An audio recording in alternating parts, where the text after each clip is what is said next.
Ibu hadirin yang dirahmati Allah Subhanahu wa taala, maka ketika hari ini, ketika kita menanamkan akidah tauhid yang kuat, keimanan yang kuat pada anak-anak kita, yang dengan hari ini dengan bermacam-macam pola lingkungan yang sangat luar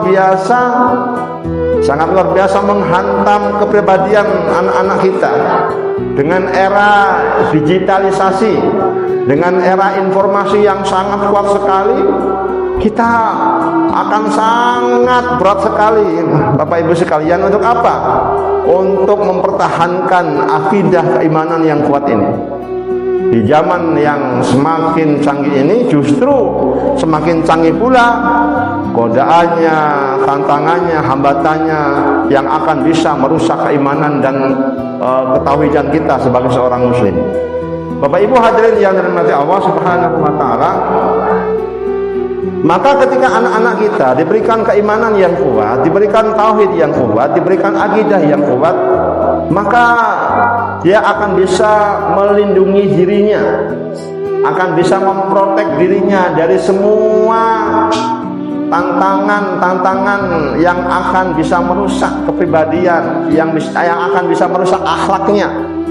Terutama di era yang luar biasa ini, di era digitalisasi ini, atau di era informasi yang sangat hebat ini. Kalau saya boleh katakan, Bapak Ibu sekalian, setiap orang atau setiap anak-anak kita itu tentu punya HP, tentu punya perangkat yang dikatakan bendanya tipis, ya, yang bisa dibawa kemana-mana, ya, itu selalu ada di samping anak-anak kita, selalu ada di kantong anak-anak kita. Yang kalau saya boleh katakan, kalau bahasa nyelenehnya sih, ya HP itu dikatakan, ya apa ya bahasanya tuh, ya orang mengatakan, ada yang mengatakan apa, setan gepeng katanya. Setan gepeng ya itu dia akan terus apa, menggoda anak-anak kita atau bahkan pribadi kita sendiri yang apa, yang akan fokus pada HP itu. Memang HP kalau kita pakai untuk positif, maka itu akan hasilnya positif, ya. Tapi Bapak Ibu sekalian, silakan coba atau silakan hitung-hitung hari ini, ya, Bapak Ibu sekalian atau anak-anak kita coba cek, ya, apakah lebih banyak pegang HP atau pegang Quran dalam setiap harinya? Apakah lebih banyak ngajinya atau lebih banyak main gamenya, atau main bahkan yang merusak, ya, ada main judi togel, ada main judi slot, yaitu luar biasa sekali, ya.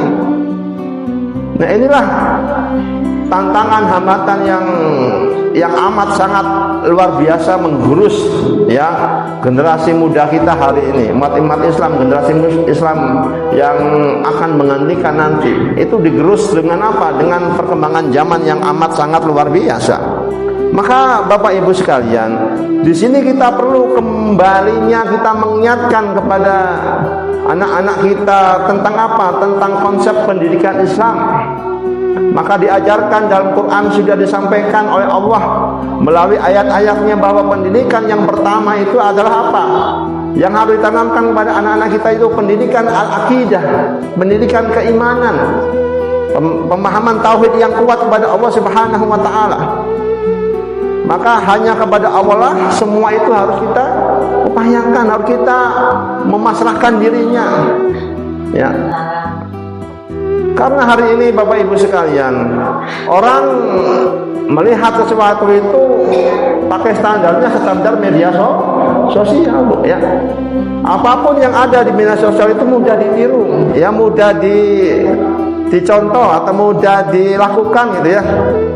Bahkan sangatlah naif kalau kita hari ini, ya, kita atau generasi muda kita itu tidak mengenal siapa nabinya, tidak mengenal berapa istrinya, tidak mengenal berapa anaknya, bahkan tidak pernah mengenal saudara-saudara Nabi, keluarganya Nabi.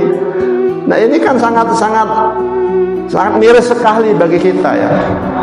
Maka mumpung belum terlambat Bapak Ibu sekalian, ya, mari kita sama-sama berupaya untuk apa? Untuk mengembalikan, ya, mengembalikan pendidikan yang luar biasa itu, yaitu mendidik anak-anak kita supaya apa? Supaya mengenal Allah, supaya mengenal Rasulnya, supaya mengenal Allah dan Rasulnya, supaya mengenal Nabinya, supaya mengenal sejarah Islam yang luar biasa, ya. Maka di akhir surat Yusuf itu dikatakan bahwa laqad kana fi qasasihim ibratun liulil albab. Maka benar sungguh pada kisah-kisah mereka itu ada apa? Ada pengajaran, ada ibrah liulil albab. Ya. Dan itu akan bisa dipelajari, akan bisa dijadikan sebagai pelajaran ketika itu disampaikan atau diberikan atau disampaikan oleh apa? Oleh orang-orang yang liulil albab, orang-orang yang berpikir yang itu.